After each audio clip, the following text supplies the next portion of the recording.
Bonjour à tous, c'est toujours le frère Zulula dans l'émission, dans les révélations cachées de la parole de l'eau. Je rends grâce à Dieu, le créateur du ciel, de la terre, de ce qu'il est grand, glorieux et redoutable. Je remercie ce Dieu parce qu'il est bon, parce qu'il est fidèle, parce qu'il est tout puissant et de ce qui vit inexplicablement hors de toute réalité. Donc aujourd'hui, par sa permission, par sa grâce, on va donner une autre sorte d'enseignement. On va entrer dans les mystères cachés de la profondeur, des profondeurs de la fête de Noël. Plein de gens parlent de la fête de Noël sans savoir exactement où est-ce que l'origine, quelle est l'origine de Noël, quelle est l'entité qui contrôle cette fête, hein. Quels sont les esprits qui sont derrière cette fête de Noël. Actuellement, il y a plein de gens qui se disent chrétiens, qui se disent croyants un peu partout dans le monde, dans toutes sortes de religions confondues, vont aller faire des courses pour leurs enfants, pour acheter des cadeaux pendant Noël, mais ils condamnent quand même Noël, mais ça ne les empêche pas d'aller néanmoins acheter des cadeaux au jour de Noël à leurs enfants. Et vous voyez actuellement ceux qui se disent pasteurs ou hommes de Dieu vont, soi-disant, profiter de cette occasion pour aller chanter dans les églises, pour aller annoncer, pour prêcher l'évangile, c'est-à-dire pour aller adorer dans les assemblées en disant que le Christ est né le 25 décembre. Pour ça, dans cet enseignement, on va voir si le Christ est réellement né le 25 décembre, s'il est né quand la neige était en train de tomber. Parce qu'il y a des versets bibliques qui démontrent le contraire. Pour ça, vous ne devez pas ignorer qu'il est dit dans Proverbe 19.2 que le manque de science n'est bon pour personne. Et dans Proverbe 25.2, la gloire de Dieu est de cacher des choses et la gloire des rois est de sonder des choses. Néanmoins, il est dit dans Deutéronome 29 que les choses cachées sont au Père, les choses révélées sont à vous, sont aux créatures, sont aux humains. Mais ce Dieu terrible et redoutable dit par son Esprit Saint, c'est-à-dire le monde dit Maloba que les apôtres authentiques quand je suis dans Jean 20.22, dans Jérémie 33.3, demande-moi et je te relèverai des choses cachées, des choses que tu ne sais pas. La question, avant de commencer l'enseignement, que j'aimerais vous poser, il y a plein de gens qui se posent ces questions. Ceux qui se disent, qui croient en Dieu, qui marchent avec le Dieu véritable. Vous posez cette question, si un ami ou quelqu'un de la famille ou un collègue vient vous offrir un cadeau pour l'occasion de Noël, durant le jour de Noël, est-ce que vous allez accepter ce cadeau? Est-ce que vous allez accepter ce cadeau? Quand vos enfants, ou vos neveux, ou vos nièces viennent vous dire, oh papa, ou tonton, maman, je veux ce cadeau, c'est au jour de Noël. Vous qui marchez avec Dieu, est-ce que vous allez acheter le cadeau au jour de Noël spécialement à cet enfant-là? Est-ce que vous participez aux œuvres de cette fête? Pour ça, on va entrer dans le cœur du message. Dieu va vous révéler les mystères même, la racine de cette fête. Pour ça, je vous exalte, on va commencer dans Luc chapitre 2 au verset 4. On va commencer par rapport à la naissance du Christ. Avant de parler de Noël, il faut d'abord comprendre comment Christ est né, c'est-à-dire la saison où il est né, la période, à quel endroit, à quelle circonstance, en quel moment. Pour ça, je vous exhorte tous de vérifier dans Luc chapitre 2 au verset 4, dans la Bible des semeurs. Il est dit, Joseph aussi qui habitait la ville, le village de Nazareth en Galilée, monta en Judée jusqu'à la ville de David, dont le nom est Bethléem. Bethléem qui signifie la maison des pains. Car il était de la descendance de David. Verset 6. Bible du semeur. Or, durant leur séjour à Bethléem, arriva le moment où Marie devait accoucher. Point. Donc vous apprenez ici, parce que Dieu, il est dit dans Job 33,14, que Dieu parle cependant tantôt d'une manière, tantôt d'une autre, et l'on y prend point de garde. Mais vous devez prendre garde ici. Pourquoi? Parce qu'il est dit dans Luc 2, verset 6, que Joseph et Marie séjournaient à Bethléem. Et c'est à cet instant-là, et c'est à cette époque-là, c'est à cet endroit-là, que Marie voulait accoucher. La question que je vais vous poser, c'est de savoir, quand quand Marie et Joseph, selon Luc 2, verset 6, séjournaient à Bethléem, ils séjournaient où? Chez qui? Ils étaient dans une maison? Ou bien ils étaient dans la rue? En plein hiver, comme plein de gens pensent que Christ est né en hiver, en 25 décembre. Est-ce qu'ils étaient en hiver? Est-ce que Marie séjournait où à Bethléem? Dans une maison? Ou dans un hôtel? Point d'interrogation. Mais toujours est-il qu'il est dit dans le verset 7. Bible, parole de vie. Elle met au monde un fils, son premier enfant, point. Elle l'enveloppa dans une couverture et elle le couche dans une mangeoire. En effet, il n'y avait pas de place pour eux dans la salle où logent les gens de passage. Point. On vous dit ici, il y a déjà plusieurs révélations dans le verset 7. Le verset 7 de Luc 2, on vous dit, Marie a mis au monde son fils premier-né, qui est le Christ. Elle a enveloppé d'un drap, un simple drap. Est-ce que si cet enfant était né en hiver, aurait-il supporté la froideur de l'hiver dans un simple drap, dehors, dans une bergerie ou dans une mangeoire? On vous dit néanmoins, dans Luc 2, verset 6, qu'il séjournait à Bethléem. Mais il séjournait où à Bethléem? Si il séjournait dans une maison, pourquoi elle est sortie de cette maison pour aller essayer de trouver une bergerie, un hôtel pour accoucher? Pourquoi ne pouvait-elle pas, avec son mari, demeurer dans cet endroit où il séjournait à Bethléem? Ou bien séjournait-il dehors, en plein hiver?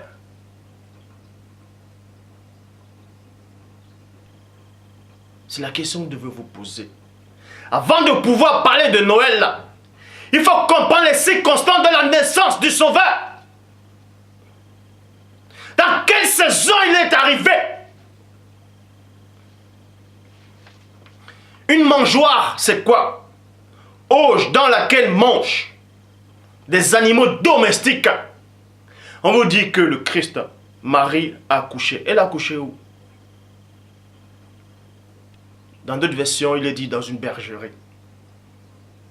Et ceux qui vont acheter les cadeaux pour les enfants de Noël, ceux qui regardent l'émission télévisée, ceux qui vont sur Yahoo Google, qui tapent 25 décembre, on vous montre la photo, on vous montre un dessin de soi-disant, de ce sauveur-là, soi-disant qui est né le 25 décembre, ce petit enfant, dans une crèche.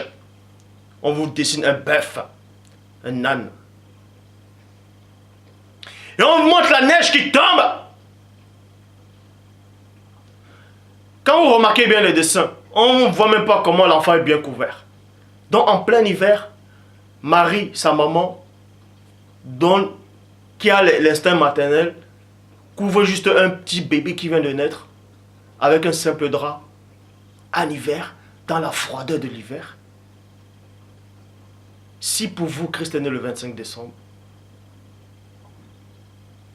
faites attention.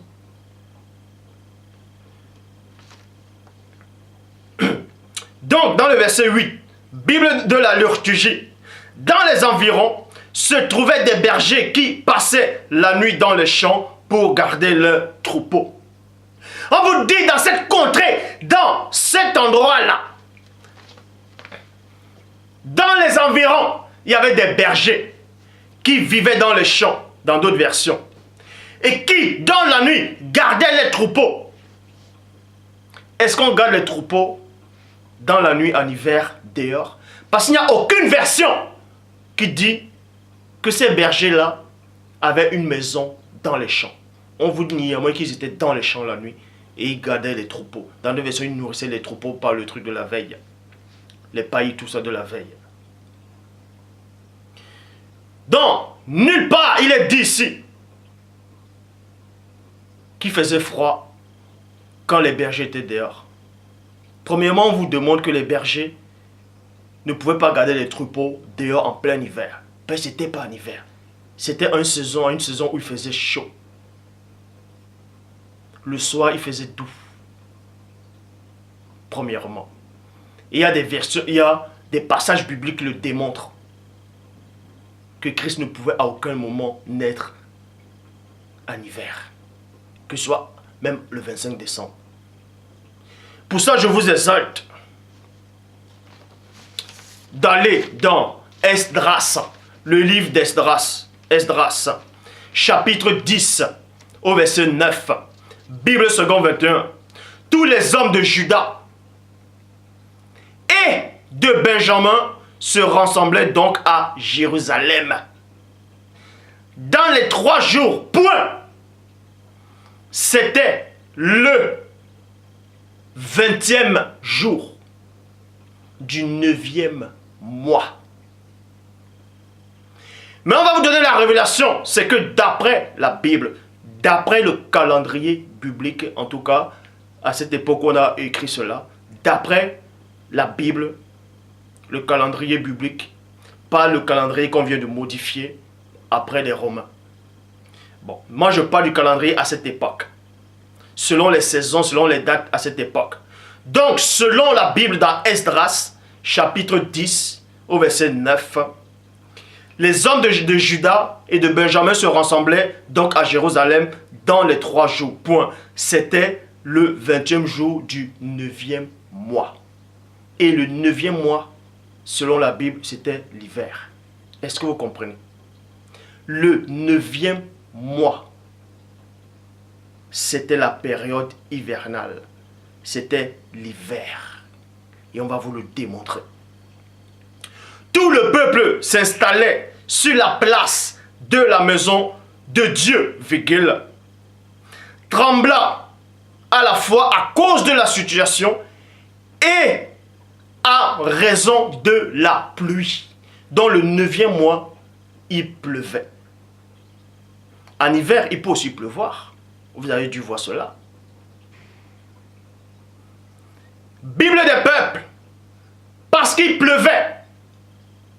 Verset 13, Bible seconde 21. Mais le peuple est nombreux, le temps est à la pluie, et nous n'avons pas la force de rester dehors. Dans la période de l'hiver, à cette époque-là, il était en train de pleuvoir, ça dépendait des moments. Il pleuvait des pluies torrentielles. Et ils ne pouvaient pas rester dehors. De même que si les bergers, eux, ils avaient la force de rester dehors avec les brebis, avec les moutons, tout ça là, les troupeaux, c'est que c'était pas le 9e mois. C'est que c'était pas, oui, le 9e mois. Dans la traduction, Pirote Clamé Liné le dit, c'est le temps des pluies et il n'est pas possible de rester dehors. Jérémie, chapitre 32, au verset 22. Jérémie 36 plutôt. Jérémie chapitre 36 au verset 22. Bible parole de vie. Il est dit, c'était le 9e mois. Exactement comme dans Esdras 10 au verset 9. Dans Esdras chapitre 10 au verset 9, le 9e mois, il pleuvait. Il était en train de pleuvoir fortement. Tandis que dans Jérémie, chapitre 36, au verset 22, Bible parole de vie, c'était le 9e mois de l'année. Et le roi occupait le logement construit pour la saison froide. Point. Dieu. Donc, Jérémie 36, verset 22, vous montre que le 9e mois de l'année, c'était la période de l'hiver. Je répète, Jérémie 36, verset 22, Bible parole de vie. C'était le 9e mois de l'année et le roi occupait le logement construit pour la saison froide. Point. Il se tenait devant un feu allumé. Il se tenait devant un feu allumé parce qu'il avait froid. Et de même que dans Esdras 10, 9, il ne pouvait pas rester dehors parce qu'il pleuvait. Toujours dans cette période hivernale. pour vous dire que les bergers, quand ils étaient dans les champs, il ne faisait ni froid, il ne pleuvait pas. Puisque nulle part il est dit que les bergers s'abritaient devant un feu. On vous montre la période hivernale selon la Bible. Soit il pleut des fortes pluies, soit il fait froid. Mais ce n'est pas obligé qu'il neige.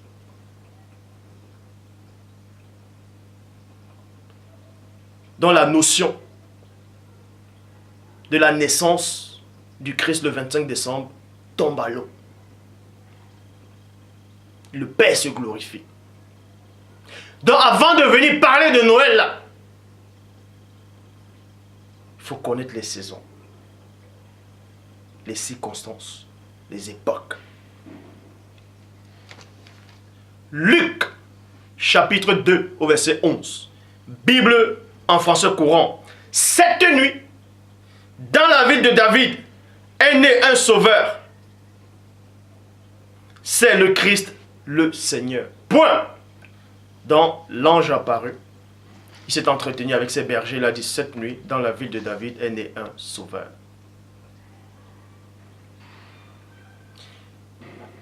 Le petit enfant qui est né, qu'on a mis dans une mangeoire, dans une crèche, tout ça, étable, avait un simple drap. Or, le roi, dans Jérémie 36, 22, le 9e mois, il était dans son logement, mais il avait froid. Mais le roi était bien couvert, mais il avait néanmoins froid. Mais cet enfant était juste couvert d'un petit drap, mais il était dehors, dans une crèche, dans une étable, dans une mangeoire. Et nulle part c'est écrit qu'il y avait un feu qui le réchauffait. Donc pour vous montrer que Christ n'est pas né le 25 décembre, Christ n'est pas né en décembre, Christ n'est pas né en hiver. C'est la plume mensongère du scribe, Jérémie 8.8. Ça, le premier point a été réglé pour la naissance de Christ. On va passer maintenant à Noël, la fête de Noël. L'esprit qui est derrière Noël. Quelle est l'entité qui est derrière cette fête-là? Pour ça, je vais dans Jérémie, chapitre 10, au verset 2. Bible, parole de vie. Voici ce qu'il dit, 2 points. N'imitez pas les autres peuples, n'ayez pas peur des signes qui viennent du ciel. Ce sont les autres peuples qui en ont peur. Bible des peuples. Là, c'était la Bible parole de vie. Bible des peuples. N'ayez pas peur. Non, n'apprenez pas les pratiques des païens. N'apprenez pas les pratiques des païens. Apprendre la pratique des païens ici, c'est quoi? On va vous le montrer durant l'enseignement. C'est par rapport aux fêtes de Noël. Vous qui dites être homme de Dieu, ou bien enfant de Dieu, ou serviteur de Dieu, ou croyant, vous êtes les premiers à condamner Noël, et en même temps les premiers, au jour de Noël, à l'acheter vite les paquets, les sapins, et mettre chez vous. Jérémie chapitre 10 au verset 2 vous dit, n'imitez pas les païens, la coutume des païens, par rapport à Noël, à ses coutumes. Pourquoi? Verset 3, Bible en français courant. La religion des autres peuples, c'est du vent. Rien de plus. Point. On coupe du bois dans la forêt et l'artisan sculpte une idole. Exactement comme ce JC aux yeux bleus sur votre croix. Verset 4. On l'embellit d'or ou d'argent. Point. On doit la fixer avec un manteau et des clous pour qu'il tienne bien droit. Là, c'est votre sauveur.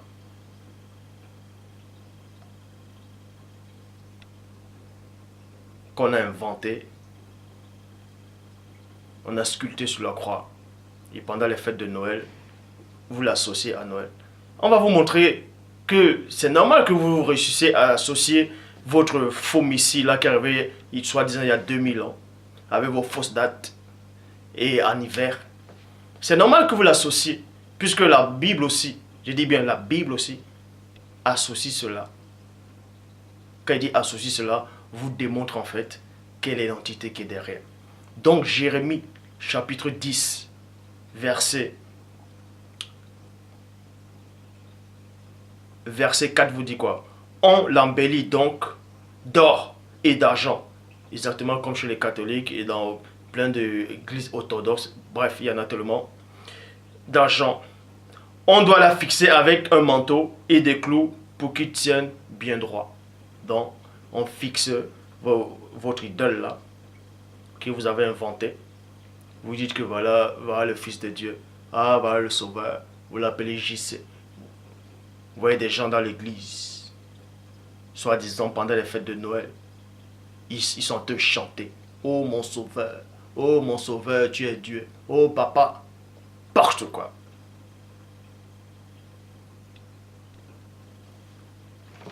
Verset 5, traduction David Martin.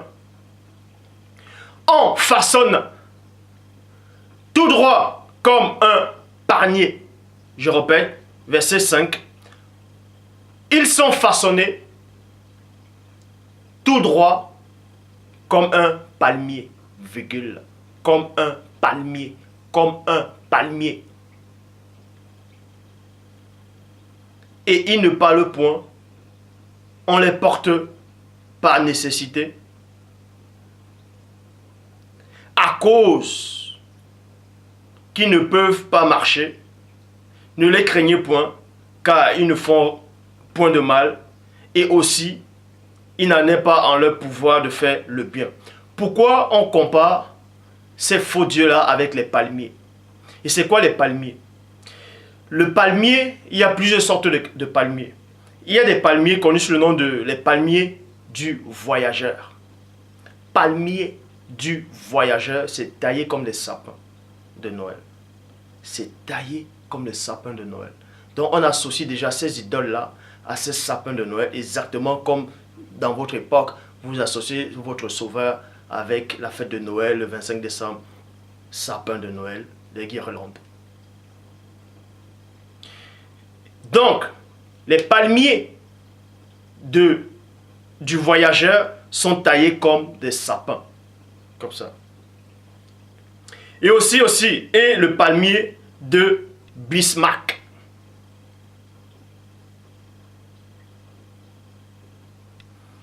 On va vous montrer maintenant quels sont ces esprits qui sont derrière le sapin de Noël et quel est l'esprit qui est derrière Noël et quel est l'esprit qui est derrière votre soi-disant Sauveur. Ézéchiel, dont on compare les sapins, ce sont des sapins en fait. Ici là, c'est votre sapin de Noël. Vous achetez des sapins artificiels ou bien vrais, peu importe. Vous les mettez, vous faites des lumières. Vous dites, ouais, les enfants sont ignorants, c'est pas grave. C'est pas grave, mais vous laissez quand même entrer des portes d'entre chez vous. C'est pas grave, Dieu va comprendre. Ah, Dieu vous a dit qu'il va comprendre. Et il vous a dit ça. Ah, ben dis donc. Bref. Vous achetez des guirlandes, des sapins de Noël. Vous mettez dans vos salons. Vous mettez des cadeaux. Vous dites aux enfants, allez dormir. Ils se lèvent la nuit. Ah, papa m'a acheté des cadeaux. Ah, tonton, je veux la PlayStation. Oh, je veux la Xbox. Ah non, je veux une tablette. Non, je veux un écran plasma.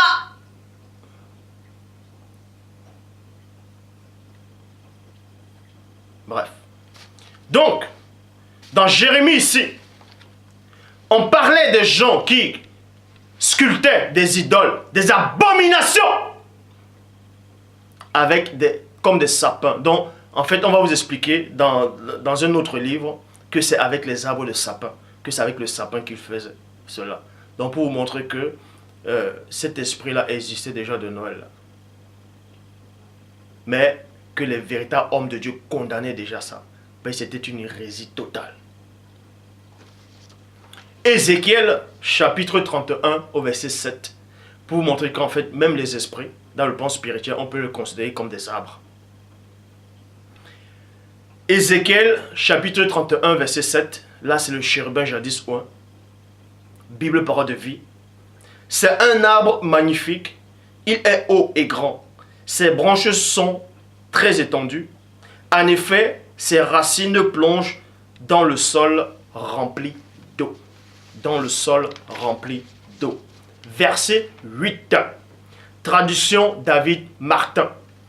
Là, ici, il est question des esprits. Là, c'est dans le plan spirituel. Mais physiquement, dans le plan physique, dans d'autres versions, on les représente avec certains arbres connus dans le plan humain. Bon. Et dans le verset 8, traduction David Martin, les cèdres qui étaient au jardin de Dieu ne lui ôtaient rien de son lustre. Les sapins. Ah, ça vous surprend là maintenant. Les sapins. Oui, ça c'est les sapins de Noël. Et là, vous devez comprendre ici là que ce sont des esprits en fait.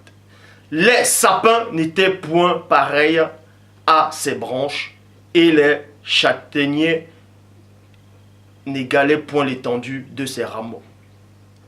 Tous les arbres, en fait, vous devez comprendre ici que c'est tous les esprits qui étaient au jardin de Dieu n'ont point été pareils à lui, à sa beauté. Ces arbres-là, on s'adressait aux chérubins jadis oint et à d'autres formes d'existence spirituelle. Ésaïe chapitre 44 au verset 13.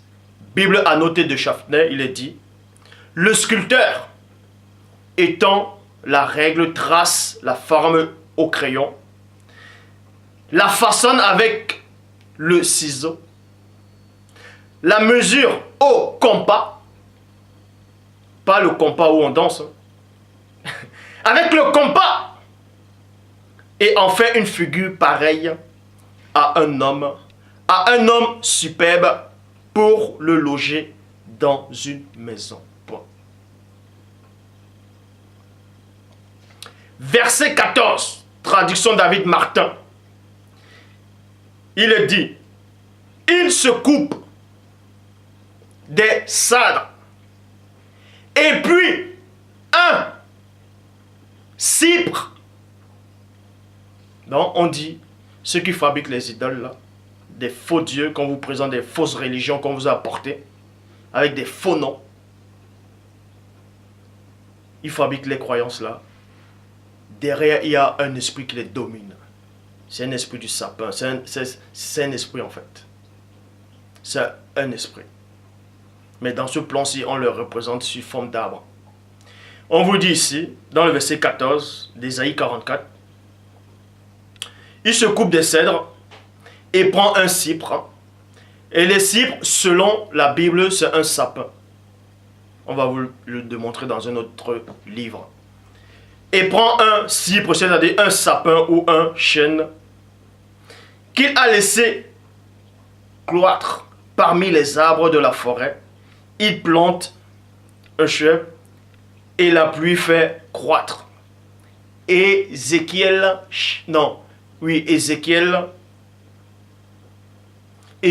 31, verset 8, traduction David Martin. Les cèdres qui étaient au jardin de Dieu ne lui ôtaient rien de son lustre. Les sapins, vous voyez, les sapins n'étaient point pareils à ses branches. Tandis que dans l'U2 1910, on enlève le mot sapin, on remplace ça par cypre à la place de sapin. Pour vous montrer que dans Ésaïe 44, verset 14, il coupe des cèdres et il prend un cypre. Vous voyez?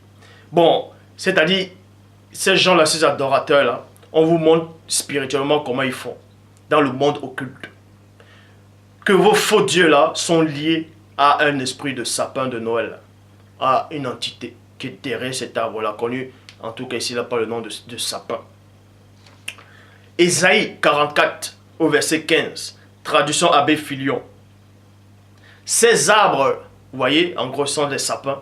Ces arbres servent à l'homme pour brûler, et il prend et il se réchauffe, et il se chauffe, il en met au feu pour cuire du pain, et de ce qui reste, il fait un dieu. Il fait un dieu, et l'adore. Il en fait une image devant laquelle il se prosterne devant laquelle il se prosterne. Verset 16, Bible nouvelle, Bible seconde, il dit, il jette au feu la moitié de son bois.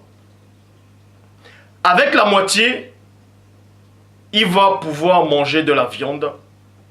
Il cuit un rôti et se rassasie.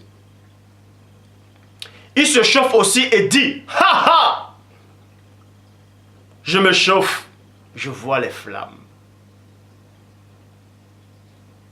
Vous voyez? Je me chauffe, je vois les flammes. Verset 17, traduction Abbé Crampon. De ce qui reste, il fait son Dieu, son idole, en se prosternant devant elle, devant laquelle il prie en disant, délivre-moi, car tu es mon Dieu. Vous voyez, ces gens qui vont prier, soi-disant à Noël, ils sont là, JC, sauve-moi, ils sont là, devant la croix, ils pensent à ce Borgia, à ce personnage qu'on a inventé. On vous dit, le Sauveur est arrivé il y a 2000 ans, n'importe quoi, il n'y a aucun, je dis bien, aucun livre, aucun passage biblique qui dit que Christ est arrivé il y a 2000 ans. Et c'est les mêmes gens qui disent qu'il est arrivé il y a 2000 ans, qui disent aussi qu'il est né le 25 décembre. J'ai démontré, selon la Bible, que Christ ne pouvait pas naître en décembre. Et que le sapin de Noël, tout ça là, sont des trucs diaboliques. Ce sont des esprits qui sont derrière. Et la parole condamne ça.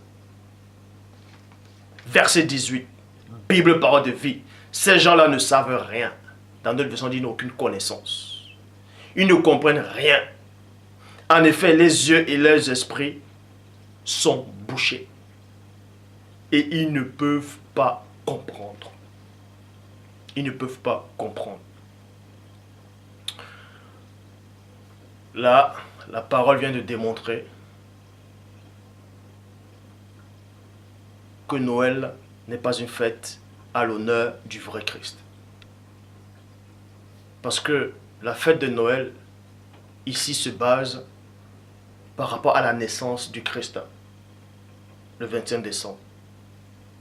Et bibliquement, on vous a démontré que Christ ne pouvait pas naître le 25 décembre ni en hiver. Donc, cette fête-là est déjà un mensonge. Est déjà un mensonge. Ce n'est pas pour l'honneur du vrai Christ. C'est un mensonge. Et si vous célébrez une fête qui est basée sur un mensonge, c'est que vous-même vous êtes dans le mensonge. Vous tolérez le mensonge. Et le père du mensonge, c'est le diable. Maintenant, plein de gens, plein d'entre vous, vous allez me poser la question. Si donc, votre enfant vous demande, est-ce que vous pouvez offrir des cadeaux à vos enfants au jour de Noël? Ou bien, est-ce qu'on peut vous offrir, si on vous offre un cadeau au jour de Noël, est-ce que vous allez accepter ou bien dire non? Tout ce que moi je peux vous répondre, c'est quoi? C'est que selon la Bible, quand Christ est né, les mages d'Orient sont venus avec des présents, des cadeaux pour offrir à l'enfant. Mais l'enfant était tellement petit, il ne pouvait pas prendre. Et nulle part c'est écrit que Marie, sa maman, et Joseph, son papa adoptif, ont refusé les présents. Le Père s'est encore glorifié.